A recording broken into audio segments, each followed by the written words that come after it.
자, 오늘은 욥기서 16장부터 우리가 20장까지 해당되는 부분 중에서 특별히 욥기 19장, 오늘 우리 집사님이 읽어주신 것처럼 이 19절에서부터 22절까지, 제가 22절인데 21절로 드렸어요. 22절까지 본문 말씀을 해서 제목은 나를 불쌍히 여겨다오, 이런 제목으로 말씀을 나누겠습니다. 예. 저희 아들이 이제 청년인데 10시부터 나눔을 하니까 10시부터 일찍 나오거든요. 그런데 오늘 같이 나오면서 엄마, 요즘은 매주일 말씀이 똑같아요. 뭘 나눠야 될지 모르겠어요. 이렇게 얘기를 해서 그나마도 말씀을 읽지도 않던 상태에서 이렇게 좀 떠들러는 보는 것 같아서 정말 감사했습니다. 저는. 그런데 정말 실제로 그렇습니다. 이 욥기서가 지금 무려 3장에서부터 지금 오늘 저희가 20장까지인데 여전히 같은 얘기들이 반복되고 있고, 앞으로 이 반복은 몇 주를 더 할 것 같습니다. 그래서 계속 반복되어지는 그런 일들이 지금 기록이 되어 있습니다. 자, 욥기서가 왜 이렇게 반복이 심하냐, 이제 그런 부분에서 저희들이 한번 짚고 넘어가도록 하겠습니다. 욥기의 재료는, 욥기서를 썼던 재료는 사실 고난입니다. 예. 무도 아니고 배추도 아니고 고난입니다. 고난이라는 재료를 가지고 지금 욥기서를 만들었는데, 욥기서를 썼는데, 그 고난을 중심으로 해서 한쪽에는 고난을 당한 자가 있고 또 한편에는 고난당한 자를 바라보는 사람들이 있습니다. 고난을 당한 자, 그는 욥이요. 예. 고난당한 자를 바라보는 사람들은 지금 계속 세 사람이 반복해서 나오죠. 그래서 그의 세 친구들입니다. 그런데 이 고난이라는 그 상황 앞에서, 욥이 당한 고난이라는 상황 앞에서 욥의 생각이 다르고 그 세 친구들의 생각이 다른 거예요. 그래서 계속해서 욥과 친구들이 자기의 주장을 굽히지 아니하고, 자기의 생각을 굽히지 아니하고 계속해서 같은 말을 반복을 하는 거예요. 주장하면서 반복을 합니다. 욥은 뭐라 그럽니까? 욥의 친구들은 뭐라 그럽니까? 욥이 당한 고난을 보면서 아무리 봐도 이리 봐도 저리 봐도 아무리 봐도 네가 당하고 있는 고난은 너 때문이다. 너의 죄 때문이다. 그러므로 네가 이 고난의 자리에서 빠져나오려면, 이 고난이 해결되려면 방법이 없다. 회개해라. 예. 그렇게 계속 얘기하는 거예요. 그 얘기를 들으면서 욥은, 우리가 이미 1장, 2장에서 본 것처럼 우리가 이미 욥이 너무 억울하게 하나님의 어떤 섭리 아래서 지금 고난을 당한 걸 다 봤지 않습니까? 그 욥의 입장에서는 진짜 너무 억울한 거예요. 그래서 욥은 그렇게 목성을 높여가면서 얘기합니다. 나는 죄 없다. 니네들은 모르는 소리 하는 거다. 나는 정말 죄가 없다. 나는 죄가 정말 없는데 자꾸 니네들이 죄 있다고 그러고 회개하라 그러니까 나는 그게 더 고통스럽다. 그래서 차라리 나는 지금 죽는 게 더 낫다. 예. 차라리 죽고 싶다. 그런 생각까지 지금 빠져들어가고, 그 생각을 서로 굽히지 않고 있습니다. 굽히지 않으면서 이게 몇 바퀴를 도냐 하면 3바퀴를 돌아요. 이제 지금 저희가 지금 2바퀴째 이렇게 들어가는 거예요. 그죠, 목사님? 예, 2바퀴째 들어가요. 아직도 한 바퀴가 더 남았습니다. 긴 바퀴가. 여러분, 그 성경에서는요, 장수를 할애하는 것도 우연은 아니에요. 우리가 그 에베소서 같은 건 6장이고요. 그 다음에 빌립보서 같은 건 4장이고요. 그 주옥 같은 하나님의 말씀도 몇 장씩밖에 안 돼요. 그런데 욥기서에 물론 상황이지만, 사건이지만, 어떻게 보면 쓰잘데없는 같은 말들을 계속 반복해가지고 3장에서부터 37장까지 한참 많은 시간을 할애하고 많은 장을 할애해서 지금 하나님께서 우리한테 또 읽히고 또 읽히고 같은 걸 자꾸 읽히게 하는 거예요. 자꾸 보여주는 거예요. 왜 보여주시겠습니까? 여기에는 뭔가 하나님이 원하시는, 우리가 뭔가를 깨닫기를 원하는 뭐가 있다라는 거예요. 그게 뭐냐면 우리 모두에게는 고난은 필수 과목입니다. 예. 고난은 선택 과목이 아니고 필수 과목이에요. 고난은 누구에게든지 언제든지 올 수 있는 고난이고, 그 고난이 올 때 우리는 누구나 막론하고, 어떤 사람은 고난당한 욥과 같이 되고, 예. 어떤 사람은 고난을 당한 욥을 바라보는 친구들과 같은 경우에 처한다라는 거예요. 우리가 인생 살아가는 동안에 우리가 하나님을 믿는 믿음의 여정 가운데 우리는 때로는 욥처럼 고난 당한 자가 되기도 하고, 때로는 그 고난 당한 친구를, 욥을 바라보는 그런 친구들이 되기도 한다라는 거예요.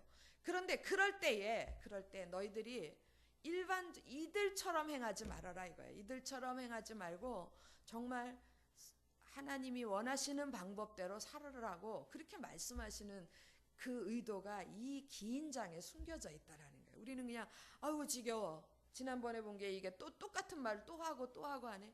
여러분, 똑같은 말을 또 하고 또 할 때는 그건 굉장히 중요하다라는 말이에요. 근데 우리는 이게 너무 지루해서 그냥 덮어버리고 싶은 거예요. 아니, 덮어버리시면 안 됩니다. 어떤 사람들은요, 우리 중에 상당히 많은 사람들은 이 욥기서를 지금 읽으면서 자기의 무거운 짐들을 하나님 앞에서 내려놓고 계신 분들도 많습니다. 그리고 위로받는 분들도 많고요. 우리는 내가 지금 고난 가운데 있지 않다고 그래서 이거 남의 일이야 이러면서 그 장을 덮거나 남의 일처럼 생각하거나 이러는 거는 이거는 정말 무식한 얘기예요. 하나님께서 이렇게 33장, 4장, 5장, 37장까지 이 일을 계속하게 내버려 두실 때는 나름대로 우리에게 하시고자 하시는 말씀이 있는 거예요. 그렇게 믿으십니까? 네. 그래서 좀 더 관심 있는 눈으로 욥기서를 보고 또 욥의 그 고난을 들여다봤으면 좋겠습니다. 여러분, 우리가 그 고난이라는 거는, 고난 이러면 다 싫어해요. 다 싫어하고, 고난이 올까봐 두려워하고, 고난이 오면 힘들어하고. 왜 그러냐면 고난에는 고통이라는 게 숨겨져 오기 때문에 그래요.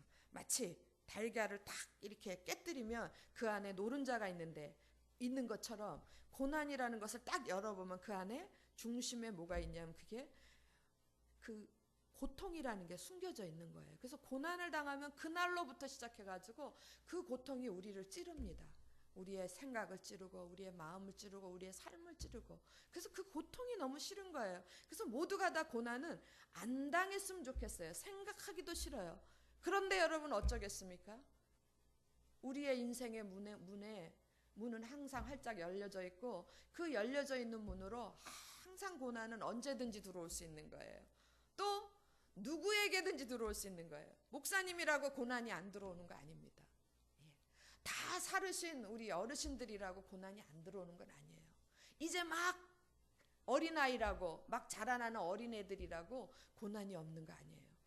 누구에게든지 올 수 있는 게, 열려져 있는 인생의 문으로 들어올 수 있는 게 고난이고, 또 언제든지 올 수 있는 거예요. 정말 도적같이 오는 것 같아요. 언제든지 올 수 있는 게 이 고난입니다. 그렇다면 세상 사람들은 이 고난 때문에 자기가 자기의 모든 생각을 짜내서 방법을 동원해서 고난을 미리 막아보겠다고 진을 치는 사람들도 있고요. 세상 사람들은 자기의 지혜로 이 고난을 방어하려고 해요. 그리고 그 고난이 왔을 때 해결하려고 그래요. 그런데 그리스도인들은, 하나님을 믿는 하나님의 자녀들은 어쩔 수 없이 언제든지 누구에게든지 오는 고난, 그 얘기는 나한테도 언제든지 올 수 있다라는 얘기예요. 그렇게 생각 안 하십니까? 나한테도 언제든지 고난이 올 수 있다라는, 그 고난을 앞에서 나는, 하나님의 자녀인 나는 어떻게 해야 되는가? 그리고 내 가정 중에, 내 형제 중에, 또 내 이 지체들 중에, 공동체 안의 지체들 중에 아무 때든지 언제든지 고난 당한 지체가 있을 거예요. 고난 당하는 가족들도 생길 거예요. 내가 아니더라도. 그랬을 때 나는, 하나님의 자녀인 나는 어떻게 해야 되는가? 욥의 입장이 될 수도 있고 새 친구들의 입장이 될 수 있을 때에, 그렇게 될 수 있을 때 나는 어떻게 해야 되는가? 지금 여러분들이 이미 다 느끼고 계시듯이 욥도 잘못됐고 새 친구들도 잘못되어 있는 거예요. 그랬을 때 우리는 어떻게 해야지 이 고난을 정말 하나님의 방법대로, 지혜롭고 하나님의 방법대로 그렇게 고난을 극복할 것인가? 그것에 대한 이야기를 오늘 하려고 합니다. 오늘 본문에서 그 얘기를 끄집어내서 하려고 하는데, 첫째, 열려진 문으로 언제든지 누구에게든지 들어올 수 있는 고난, 우리 하나님의 자녀들은 이걸 어떻게 극복해야 되는, 어떻게 해결해야 되는가? 첫 번째로 우리가 고난을 위로하는 자의 입장에서 고난당한 자를 바라보는 새 친구들의 입장에서 한번 답을 한번 생각을 해보도록 하겠습니다. 여러분, 내가 내 형제 중에, 내 지체 중에, 내 사랑하는 가족 중에 누군가가 고난을 당하고 있어요. 아까 고난이라고 얘기했을 때에 고통이 없으면 고난이 아니라고 그랬죠. 예. 감기증 걸려서 그게 무슨 고난이겠습니까? 감기가 들어와가지고 그냥 뭐 며칠 으슬으슬 하다가 그냥 낫는 거, 이건 고난이 아니에요. 근데 그 감기가 들어와서 감기가 나를 막 폐렴으로 발전하고 그게 다른 합병증으로, 그래서 나를 사로잡아 버린다면 그때부터는 그게 고통이 돼서 그게 고난으로 오는 거예요. 여러분, 그런 고통 중에 들어오는 그런 모든 상황 속에서 내가, 내 가족이나 내 형제나 내 지체들이 그런 일을 당할 때 나는 그걸 바라보는 친구들의 입장에서 나는 어떻게 해야 되는가? 절대로 우리가 하지 말아야 될 것과 절대로 해야 될 것이 있는데, 절대로 하지 말아야 될 것은 그 형제를 향해서, 그 가족을 향해서, 그 사랑하는 사람을 향해서 절대로 답을 내면 안 돼요. 네가 고난당한 것은 이것 때문이다. 미안해 자매. 요즘 우리 교회에서 유행하는 게 단에 서면 목사님들이 성도들한테 사과하는 게 유행인데, 저도 사과하고 싶어요. 제가 오늘 이 설교를 준비하면서 내가 너무 잘못했구나, 내가 너무 많은 성도들한테 상처를 줬구나, 내가 진짜 회개하는 마음으로 이 자리에 섰습니다. 아, 그게 도움이 아니고 그에게 화살을 박은 거구나. 고난당한 자를 향해서 네가 고난당한 거 이렇게 해야 풀어져, 이렇게 해야지 없어져, 길을 내려고 그러고 답을 내려고 그러시면 안 됩니다. 고난당한 자의 입장에서 필요한 거는 답이 필요한 게 아니에요. 내가 왜 고난을 당하지? 내가 어떻게 해야지 해결되지? 이런 답을 원하는 게 아니에요. 그에게 필요한 거는 오직 위로가 필요할 뿐이에요. 여러분, 오늘 욥이 정말 말할 수 없는 기가 막힌 고난 중에 처해 있습니다. 누구도 욥처럼 이게 총체적인 고난에 들어간 사람은 별로 없을 거예요. 그런데 이 고난 중에 있는 욥에게 필요한 게, 욥이 지금 뭐라고 외치고 있습니까? 여러분, 19장 한번 다시 보겠습니다. 본문 19장 19절부터 우리 22절까지인데 제가 읽어보겠습니다. 19장 찾으셨죠? 예. 나의 가까운 친구들이 나를 미워하며 내가 사랑하는 사람들이 돌이켜 나의 원수가 되었구나. 내 지금 상황은 20절과 같아요. 욥의 상황은 내 피부와 살이 뼈에 붙었고 남은 것은 겨우 뭐만 남았어요? 잇몸만 겨우 말 한마디 할 수 있을 이 정도의 여력밖에, 기력밖에, 이제는 이 말하기도 힘든 정도가 된 거예요. 겨우 잇몸뿐이구나. 예. 여러분, 21절 같이 읽겠습니다. 시작. 나의 친구야, 너희는 나를 불쌍히 여겨다오. 나를 불쌍히 여겨다오. 제가 다시 읽을게요.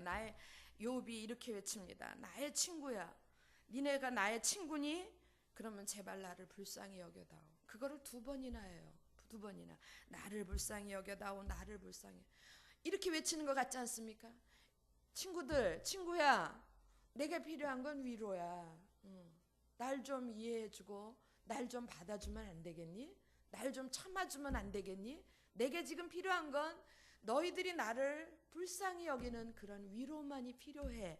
그렇게 얘기하는 거예요. 그런데 어쩌자고 하나님의 손이 나를 쳐서 내가 지금 이렇게 힘든데 어쩌자고 너희는 하나님처럼 나를 박해하느냐, 하나님처럼 나한테 더 고통스럽게 하느냐, 나한테 더 그 고통을 더 안겨주느냐, 이렇게 얘기하는 거예요. 여러분, 정말 고난당한 자에게 필요한 거는 어떤 대답도 아닙니다. 어떤 지혜로운 말도 아니고요. 지금 이 세 친구, 엘리바스, 빌닷, 외우기도 힘들어요. 소발, 이런 친구들 말고도 또 한 사람의 지혜로운 자가 등장을 해요. 기대하시기 바랍니다. 다음 주면 나오는데, 그 엘리후라는 사람은요, 너무너무 지혜로운 사람이에요. 그 사람의 말이 정말 그냥 금쟁반에 옥구슬 굴러가듯이 그렇게 기가 막힌 지혜로운 말만 하는 사람, 그 사람의 말도 아무 도움이 안 되는 거예요. 정말 고난당한 자에게 위로가 되는 말은, 도움이 되는 말은 위로밖에 없어요. 이 말씀을 여러분 로마서에 보면 로마서 12장에 이렇게 얘기했어요. 너희가 즐거워하는 자들이 있느냐? 함께 즐거워하라 그랬어요. 함께 즐거워하라. 우는 자들이 있느냐? 함께 울어주라 그랬어요. 함께 울어주라 그러면서 그 다음에 하나님께서 붙이시는 말씀이 있어요. 어떻게 함께 울어주느냐 하면 그냥 아무 생각 없이 그냥 앉아서 우는 거예요. 어떤 사람이 어느 상가집에 갔더니, 우리 상가집에 가면 예전에는 다 울잖아요. 곡을 하잖아요. 그러니까 들어가자마자 그냥 곡을 한바탕 하고 누가 돌아가셨나 이러시더래잖아요. 예. 그러니까 영혼 없이 울지 말고 함께 울어줄 때에 영혼 없이, 요즘 유행하는 말입니다. 영혼 없이 울어주는 게 아니라, 그 다음에 여러분 로마서 12장 16절에 보시면요, 서로 마음을 같이 해서 울으라 그러는데, 그 마음을 같이 하라는 데에 하나님께서 우리에게 설명을 주신 게 있어요. 어떻게 마음을 같이 해요? 여러분, 높은 데 있는 네 마음을, 고난당한 자의 마음은, 여러분 고난을 당해보시면 보셨습니까? 고난 다 당해보셨죠? 고난을 당하면 첫 번째 나오는 증상이 뭐냐면 마음이 낮아져요. 마음이 떨어진다고요. 그래서 자꾸 숨을 곳을 찾는 거예요. 자꾸 구덩이를 파고 들어가는 거예요. 아무도 안 보이는 대로 구덩이를 파고 들어가는 거예요. 그럼 마음이 낮아진 자에게 내가 가지고, 너가 고난당한 자를 바라보는 친구냐? 그러면 너의 마음, 네 마음은 지금 적어도 쟤보다는 높은 데 있어. 그 마음을, 네 마음을 낮은 대로 그 친구의, 고난당하는 자의 마음의 자리에까지 내려라. 이게 서로 마음을 같이 하는 거예요. 여러분, 낮은데 낙심해서 있는 그 고난당한 자를 향해서, 욥을 향하여서 내 높은 마음으로 아무리 위로를 한들 그게 위로가 되겠습니까? 그게 진짜 영혼이 살아있는 위로가 되겠어요? 진정성 있는 위로가 되겠느냐고요. 그야말로 형식적이고 그냥 의례적인 위로밖에 안 될 거 아니에요. 마음이 담겨져 있는, 영혼 있는 그런 위로를 하려면 여러분, 내 마음을 그의 자리까지 내려놓는 거예요. 그리고 또 하나 단서가 붙는데, 네 마음, 높아져 있는 네 마음을 내려서 형제의 낮아진 마음에게까지 가고, 네 절대로 스스로 지혜 있는 척하지 말라 그랬어요. 제 말씀이 아니라 로마서 12장 16절에 있는 말씀. 절대로 지혜 있는, 너무 뼈가 아프게 저 마음에 온 말씀입니다. 스스로 네가 지혜 있는 채 하지 말라. 무슨 말입니까? 그 사람을 향해서 스스로 답 주지 마. 네가 뭘 안다고. 로마서 14장에 보면요, 남의 하인을 비판한 넌 누구냐 그랬어요. 그의 의견이, 지금 믿음이 연약한 자, 낙심 중에 있는 자, 고난당한 자, 그러면요 여러분, 그의 믿음이 연약해지면서 그의 생각도 연약해지는 거예요. 그 연약해진 생각, 연약해진 의견을 비판하지 말라 그랬어요. 그러면서 하나님께서 큰 소리로 말씀하십니다. 남의 하인을 판단하는 너는 누구냐? 그의 서 있는 것이나 넘어지는 것이 누구에게 달려 있어요? 자기 주인에게 달려 있어요. 내가 주인인데 네가 왜 나서서 감나라 대추나라 하냐? 스스로 지혜 있는 채 하지 마라. 그를 세우든지 그를 주저앉히든지, 그 주저앉은 자를 그를 다시 일으키든지, 그것은 다 내 몫이다 얘기하는 거예요. 여러분, 옳고 그름, 답을 내는 영역은 우리의 영역이 아니에요. 기억하시기 바랍니다. 적어도 고난이라는 문제 앞에서 옳고 그름, 이것이 옳은가 저것이 옳은가, 어떻게 해야 되는가 답을 내는 것은 우리의 영역이 아니에요. 답을 가지신 분은 누구십니까? 하나님밖에 없는 거예요. 하나님의 영역이에요. 그거는. 그러면 우리는 뭐를 하겠습니까? 우리는 그 앞에서 우리가 해야 될 일은 그저 그를 이해하고 하면, 여러분 마음으로, 머리로 이해해주고 그 다음에 가슴으로 그를 받아주는 거예요. 이해하고 용납하는 거, 이걸 우리는 위로라고 그래요. 위로. 정말 고난당한 자에게 위로는 뭐하고 같으냐 하면 도움줄이에요. 제가 오전 예배 때도 설교했을 때 정말 이거 설교를 하면서 가슴이 아팠는데, 여러분 고난을 당하면요, 다 어르신도 계시고 고난들 다 나름 당해보셨잖아요. 고난을 당하면 제일 먼저 뭐가 흔들리냐면요, 머리가 흔들려요. 생각이 흔들려요. 뭘 생각해야 될지 생각이 막 흔들리는 거예요. 그리고 생각이 흔들리면서 따라서 흔들리는 게 마음이 흔들리는 거예요. 마음이 너를 띄는 거예요. 예, 바이킹 타는 것처럼 여기 갔다 저기 갔다. 방금 전엔 이쪽에 있었는데 방금 후에는 여기가 있고, 내 마음 어디다 둘 데가 없는 거예요. 마음이 흔들리고, 그 마음이, 머리가 흔들리고 마음이 흔들리면요, 여러분 자동으로 흔들리는 게 삶이 흔들려요. 내가 밥을 먹었는지, 잠을 잤는지, 해야 될 건 뭔지, 삶이 흔들리는 거예요. 삶이 흔들흔들합니다. 이 흔들림 속에서, 이 흔들림 있는 그 막 흔들리는 사람한테 우리가 하는 말이 뭐냐면, 스스로 지혜 있는 척하면서 흔들지 마, 흔들지 말고 좀 똑바로 좀 가만히 있어. 그렇게 하는 게 무슨 도움이 되겠냐고요. 그 사람이 지금 흔들리는 거는 자기가 스스로 흔드는 건 아니잖아요. 뭔가 환경적으로 고난이라는 그런 환경 때문에 머리가 흔들리고 마음이 흔들리고 삶이 그래서 흔들리는 건데, 그를 향하여 우리가 새 친구들이 하는 말이, 지금 욥의 새 친구들이 하는 게, 너 흔들지 말고 좀 가만히 있어, 이렇게 얘기하는 거예요. 네 생각 좀 흔들지 말고 가만히 있고, 네 마음 좀 흔들지 말고 가만히 있고, 네 삶은 그게 뭐니, 그게 뭐니, 흔들지 말고 가만히 있고. 그럼 이게 도움이 되겠어요? 지금 그 사람은, 고난 중에 있는 사람은 계속 흔들리면서, 여러분 아시다시피 그네를 타보세요. 흔들면 계속 점점 더 흔들려요. 점점 더. 그때에 우리가 할 수 있는 일은 아까 뭐라고 그랬습니까? 위로라고 그랬어요. 그 위로가 도움줄이 되는 거예요. 저와 여러분이, 저 같은 사람이 위로를 할 때 그게 엄청난 고통 중에 있는 사람한테 무슨 그렇게 큰 힘이 되겠습니까? 무슨 큰 그 도움줄이 무슨 큰 동아줄이 되겠습니까? 무슨 그렇게 큰 브레이크 역할을 하겠습니까? 그냥 한번 잡으면 툭 끊어지는 끈일 수도 있을 거예요. 그러나 여러분, 비록 끊어지더라도 흔들리는 사람을 향해서 내가 내 위로의 도움줄을 던졌을 때, 그는 그거라도 붙들고 잠시나마, 잠깐이라도 멈출 수 있는 거예요. 그러면 속도가 줄여질 수 있는 거예요. 여러분, 내가 위로하고 옆에서 사람들이, 친구들이, 욥의 세 친구들이 서로 돌아가면서 위로만 했던들, 욥의 그 흔들림은 진정이 됐을 거라고 생각합니다. 근데 계속 흔들리는 자를, 욥을 향하여서 세 친구들이 한 건 지금 뭡니까? 계속 더 밀어준 거예요. 더 흔들리라고. 그리고 가슴 아파하는 그를 향해서 계속 화살을 쏴대는 거예요. 그래서 더 깊이 박힐 수밖에 없는 그런 상황에 들어가는 거예요. 우리의 영역이 아니에요. 멈추게 하시는 이는 하나님밖에 없어요.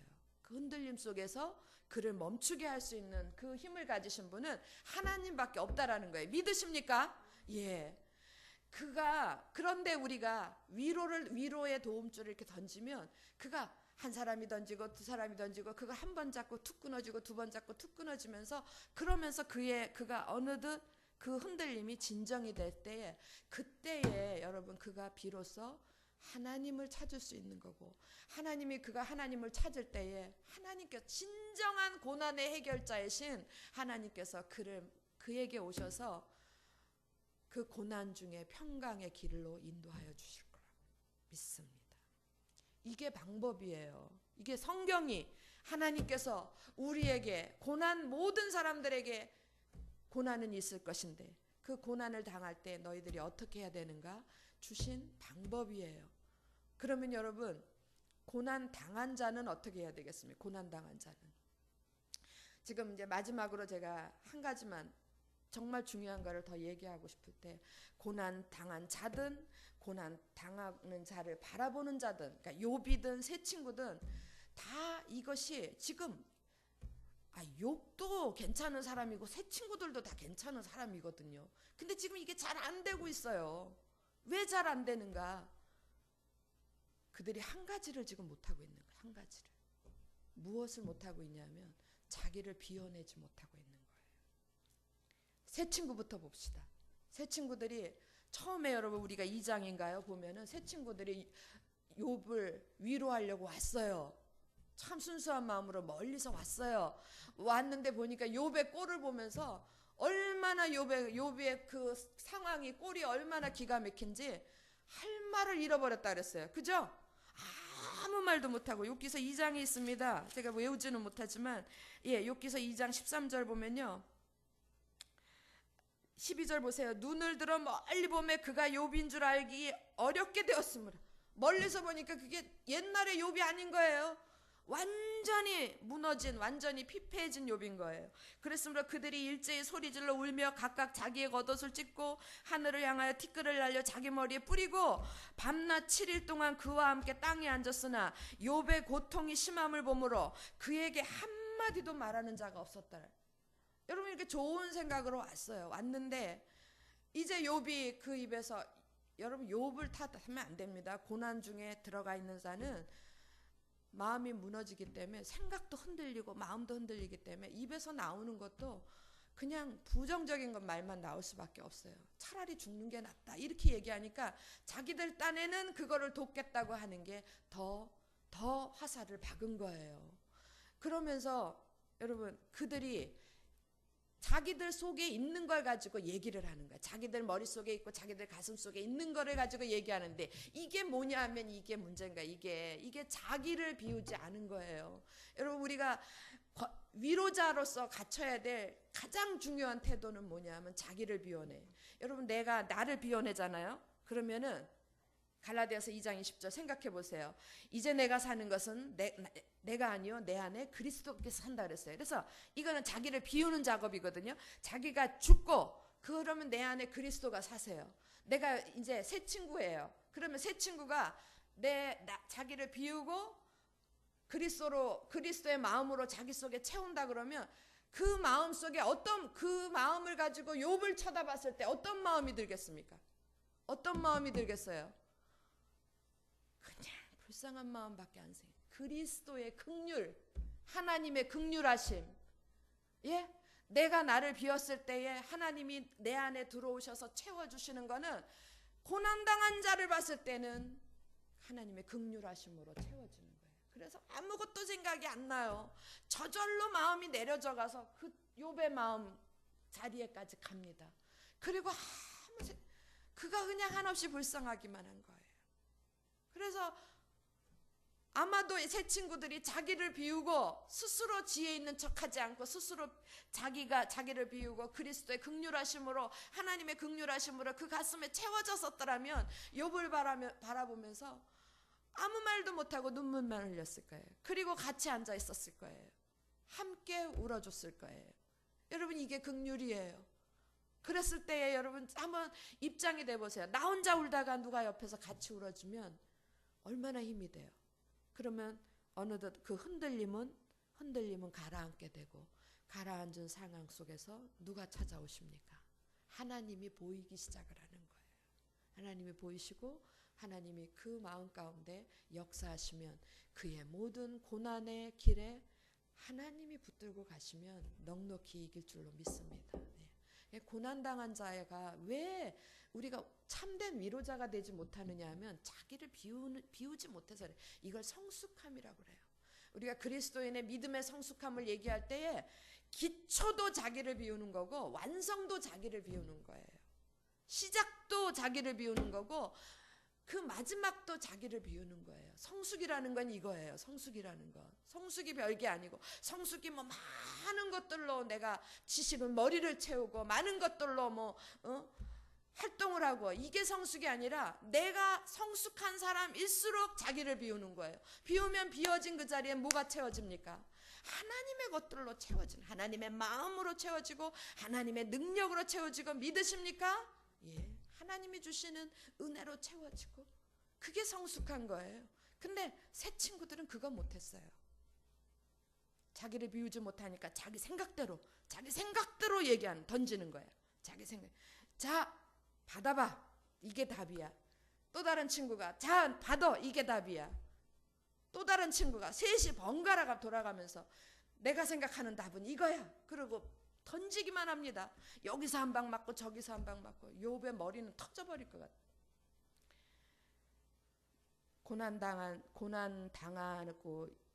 고난당한 자를 바라보는 새 친구들은 자기를 비우면서 하나님의 긍휼로 나아가야 돼요. 이해되셨습니까? 예, 그러면 문제는 고난당한 자예요. 우리가 그럼 고난당한 자는 어떻게 할 건데? 이런 의문이 떠오르잖아요. 고난당한 자도 자기를 비워내야 돼요. 자기를 비워내면 나는 벌써 죽었지. 난 죽은 사람이지 하고 자기를 비워내면 그 안에 고난당했을 때는 그거는 정말 어려움이잖아요. 고난당했다라는 건 희망이 없는 거예요. 희망이 보이면 그게 무슨 고난이겠어요. 어떤 사람이 지금 질병이 걸렸어요. 그러면 근데 그 병이 고칠 수 있는 거면 그게 무슨 고난이겠느냐고요. 사람으로서 고칠 수 없을 때 그게 고난 아닙니까? 예, 희망이 없어질 때 그걸 고난이라고 그래요. 그런데 여러분, 고난당한 자가, 제가 낮 예배 때는 물질로 고생하는 사람들이 많아가지고 물질의 예를 들었어요. 아니 부도 맞았는데 어떤 사람이 나한테 사기를 쳤는데 내가 갚을 수 있는 능력이 있으면 그게 무슨 고난이겠느냐고요. 예? 내가 가진 게 한 100억쯤 되는데 어떤 놈이 나한테 1억을 뺏어갔어요. 그럼 그게 무슨 고난이에요? 좀 짜증나는 거지. 그건 고난이 아니에요. 근데 내가 가진 게 100만 원밖에 없는데 내가 나에 있는 모든 것들을 내가 갚아야 되는 상황이 문제가 생겨서 갚아야 되는 게 100억이라면 그게 고난 아니에요? 그건 그때 생각나는 건 딱 하나밖에 없어요. 죽어야 되겠다. 그거밖에 거기까지 가는 거예요. 사망의 음침한 골짜기까지 가는 거예요. 여러분 고난당한 자에게 필요한 거는 자기를 배우는 건데 여러분 자기를 왜 비워야 되냐면 자기를 비울 때에 하나님께서 그 안에 소망을 불어넣어 주시는 거예요.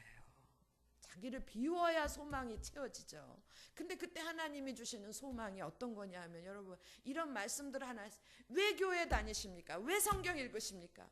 이런 능력의 말씀들을 붙잡으시고 여러분들의 가슴 속에 여러분들의 영혼의 창고에 이런 것들을 집어넣어 주셔야 돼요. 로마서 8장 28절 이런 거 하나씩은 꼭 기억하고 사세요. 로마서 8장 28절에 뭐라 그랬냐면 우리가 알거니와 이래서 시작이 우리가 알거니와 그 말은 너희가 반드시 알아야 된다. 반드시 알아야 되고 또 알고 있지 않니? 그런 얘기도 돼요. 알고 있지 않니? 그게 뭐냐면요. 하나님의 사랑하심을 받은 자 곧 그 뜻대로 부르심을 받은 자 너무 길어. 여러분과 저예요.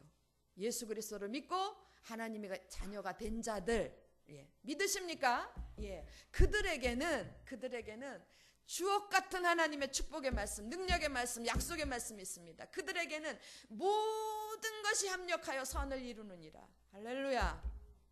모든 것이 내 남편이 잘 되고 사업이 잘 되고 우리 아이들이 잘 되고 건강하고 인물 좋고 이게 모든 것입니까? 이것만이 모든 것입니까? 그래서 좋은 것들만 모여져서 선입니까? 아니요. 그 모든 것 안에는 내가 해보지도 않았던 고난이 있는 거예요. 그리고 내 힘으로 풀 수 없는 그 고난 그게 그 안에 다 들어가 있는 거예요.